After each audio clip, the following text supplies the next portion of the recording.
السلام علیکم ورحمۃ اللہ وبرکاتہ۔ ناظرین، آج میں جھوٹ کے تعلق سے آپ لوگوں کے خدمت میں 4 اہم باتیں عرض کرنا چاہتا ہوں جو ہمارے معاشرے کے اندر رائج ہیں۔ پہلی بات کیا ہے کہ لوگ عام طور پر کسی چیز سے فائدہ اٹھانے کے لیے یا کسی نقصان سے بچنے کے لیے جھوٹ بولتے ہیں۔ یاد رکھیے گا، جھوٹ بولنے کی وجہ سے جو تھوڑی سی منفعت حاصل ہوتی ہے وہ آخرت میں بڑے خسارے کا ذریعہ ثابت ہوتی ہے۔ بہت سے کاروباری لوگ بلا تکلف جھوٹ بولتے ہی قیمت بتانے، سامان کی کوالٹی بتانے میں جھوٹ بولتے ہی ایسے کاروباری لوگوں کو بظاہر جو بھی فائدہ ہو اللہ تبارک و تعالیٰ کے یہاں وہ گھاٹے کا سودا ہے۔ جناب محمد رسول اللہ صلی اللہ علیہ وسلم نے ارشاد فرمایا کہ بیچنے اور خریدنے والے کو معاملہ کرنے یا رد کرنے کا اختیار ہے جب تک کہ دونوں جدا نہ ہوں۔ اگر وہ دونوں سچ بولتے ہیں، سامان کی اصلیت کو واضح کرتے ہیں تو ان کے لین دین میں برکت ہوتی ہے۔ اس کے برخلاف اگر وہ دونوں جھوٹ بولتا ہے، سامان کی اصلیت کو واضح نہیں کرتا ہے تو ان کے لین دین سے برکت ختم کر دی جاتی ہے۔ اس کے برخلاف اگر کوئی شخص سچائی اور امانت داری کے ساتھ لین دین کرتا ہے تو اللہ تبارک و تعالی ان کی لین دین کے اندر برکت دینے کے ساتھ ساتھ ان کو شہداء، انبیاء اور صدیقین کا اجر بھی عطا فرماتا ہے۔ ہمارے آقا جناب محمد الرسول اللہ صلی اللہ علیہ وسلم نے ارشاد فرمایا، التاجر الصدوق الامین مع النبیین والصدیقین والشہداء۔ کیا فرمایا؟ سچا امانت دار تاجر انبیاء، صدیقین اور شہداء کے ساتھ۔ بتاؤ، اگر ہم سچائی امانت داری کے ساتھ تجارت کریں گے تو اللہ تبارک و تعالی ہمیں شہداء، صدیقین اور انبیاء کا اجر عطا فرمائے گا، تو اس سے بڑی فضیلت ہمارے لیے اور کیا ہو سکتی ہے۔ سچ بولنے کا اعلیٰ مرتبہ یہ ہے کہ انسان کو ایسے لوگوں کے سامنے اور ایسے موقعوں پر سچ بولنا پڑے جبکہ سچ بولنے کے نتیجہ میں اندیشہ ہے کہ مجھے تکلیف پہنچے گی، پھر بھی سچ بولنے سے گریز نہ کریں۔ ہمارے آقا جناب محمد الرسول اللہ صلی اللہ علیہ وسلم کا ارشاد ہے کہ ظالم حکمراں کے سامنے سچ بات کہنا بہترین جہاد ہے۔ اس سے کیا پتہ چل رہا ہے؟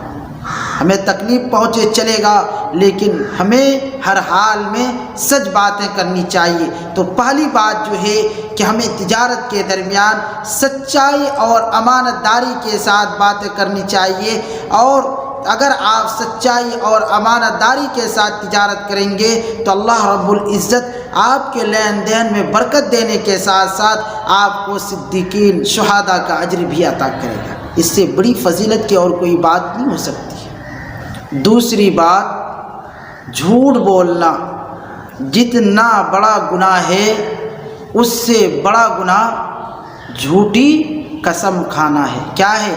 جھوٹی قسم کھانا ہے۔ جھوٹی قسم کھانے والا دوہرا گناہ کرتا ہے، ایک تو جھوٹ بولتا ہے اور دوسرے اپنے جھوٹ کو سچ ظاہر کرنے کے لیے اللہ رب العزت کے ناموں کا استحصال کرتا ہے۔ کیا کرتا ہے؟ اللہ کے ناموں کا استحصال کرتا ہے۔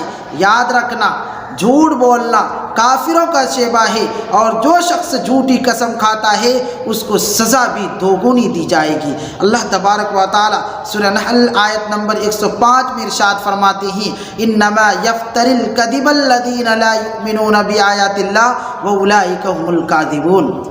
کیا کریں؟ انما یفتری الکذب الذین لا یؤمنون بآیات اللہ، وہ لوگ جھوٹ گڑھ رہے ہیں جو ہماری آیتوں کو نہیں مانتے ہیں، ہماری آیتوں پر ایمان نہیں رکھتے ہیں، وَأُولَٰئِكَ هُمُ الْكَاذِبُونَ، اور وہی لوگ حقیقت میں جھوٹے ہیں۔ اس لیے جو شخص جھوٹی قسم کھاتے ہیں اسے توبہ کرنا چاہیے اور کفارے کے بطور 10 فقیروں کو کھانا کھلانا چاہیے۔ تیسری بات جھوٹی گواہی دینا ہے، اور اس کا گناہ بھی بہت بڑا ہے۔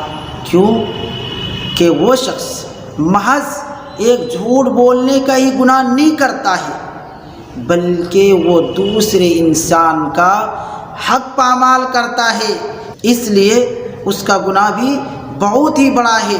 جناب محمد رسول اللہ صلی اللہ علیہ وسلم نے اکبر کبائر یعنی سب سے بڑے گناہوں میں اس کا شمار کیا ہے۔ حضرت ابوبکر صدیق رضی اللہ تعالیٰ عنہ سے روایت ہے کہ جناب محمد رسول اللہ صلی اللہ علیہ وسلم نے ارشاد فرمایا، کیا میں تم لوگوں کو سب سے بڑے گناہوں کی اطلاع نہ دے دوں؟ ہم لوگوں نے کہا جی ہاں اے اللہ کے رسول۔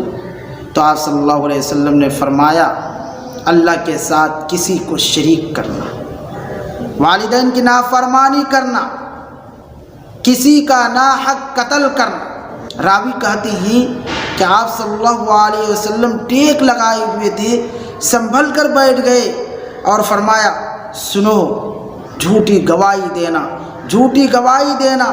آپ صلی اللہ علیہ وسلم بار بار اس جملے کو دہراتے رہے۔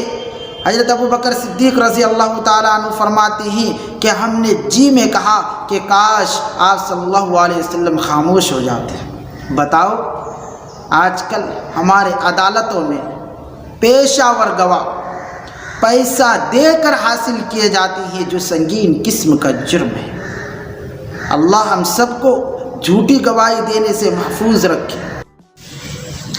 چوتھی اور آخری بات، جھوٹ کی ایک اور گھناؤنی شکل کسی پر جھوٹا الزام لگانا ہے، جسے تہمت یا اتہام کہا جاتا ہے۔ تہمت لگانے والا اپنے جھوٹ سے دوسرے پاک دامن شخص کی کردار کشی کرتا ہے، اس کی شخصیت کو داغدار کرتا ہے، اس کو سماج میں بے وقار اور رسوا کرتا ہے۔ اس لیے وہ شخص دنیا اور آخرت دونوں جگہ سزا کا مستحق ہے۔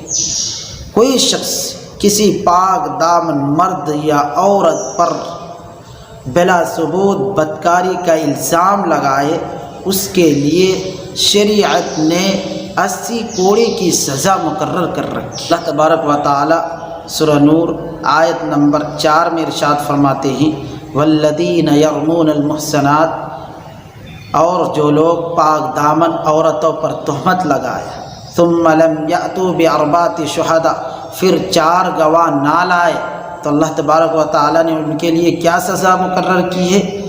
اللہ تبارک و تعالیٰ آگے فرماتے ہیں، فجلدوہم 80 جلدہ، تو پھر اس کو 80 کوڑے مارو، ولا تقبلوا لهم شہادة ابدا، اور ان کی گواہی کبھی بھی قبول مت کرو، واولئک هم الفاسقون، اور وہی لوگ حقیقت میں فاسق ہیں۔ تو یہ جھوٹ کے تعلق سے 4 باتیں تھیں جو ہمارے معاشرے کے اندر زیادہ تر رائج ہے اور جو سنگین قسم کا جرم ہے۔ اللہ تبارک و تعالیٰ سے دعا کریں کہ اللہ رب العزت ہمیں اور آپ کو اس پر عمل کرنے کی توفیق دے۔